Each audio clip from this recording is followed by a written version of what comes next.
I have good news. I'm pleased to announce that thanks to an agreement between WHO and partners here today and others, a substantial proportion of these rapid tests, 120 million, will be made available to low and middle-income countries. These tests provide reliable results in approximately 15 to 30 minutes, rather than hours or days at a lower price with less sophisticated equipment. This will enable the expansion of testing, particularly in hard-to-reach areas that do not have lab facilities or enough trained health workers to carry out PCR tests. Dr. Isaac Bogoch is an infectious disease consultant and Associate Professor of Medicine at the University of Toronto. Isaac, good to have you with us. This has been such a tough time for people in your profession. Did you think back in January, when the first death was recorded out of Wuhan, that we would ever get to this stage?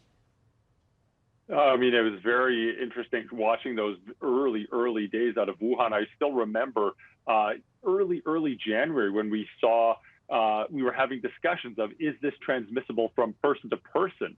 And then, of course, we recognized as a global community that it was. And then we watched this spread throughout parts of China and land internationally.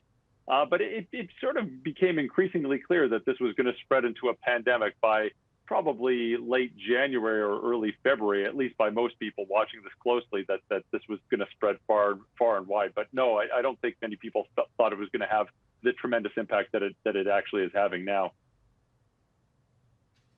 Yeah, and so much work going into trying to find a vaccine. We've had the WHO announcing a new test which will give COVID-19 results very, very quickly. I know this is $1 million question and probably really difficult to answer, but are we seeing signs that we are perhaps getting on top of it, or do you expect the momentum of the disease to carry on for some time? Unfortunately, I think the momentum is going to carry on for some time. I know no one wants to hear that, but I think that's just the trajectory that we're seeing right now in the absence of wide-scale vaccine rollout. Fortunately, there's been some wonderful developments on the vaccine front. There's about 40 vaccine candidates in human clinical trials and over 150 others in the pipeline.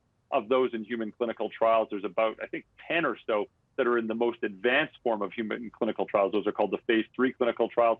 We know many of these candidates aren't going to be successful, but some of them will very likely be. And once a safe and effective vaccine is found, which I think will happen in the sooner end of the spectrum, and once these start to be rolled out globally, we'll be in a much better position. So there is a light at the end of the tunnel, and hopefully that's early in 2021. Well, thank you for at least giving us a light at the end of the tunnel there. Dr. Isaac Bogoch, thank you.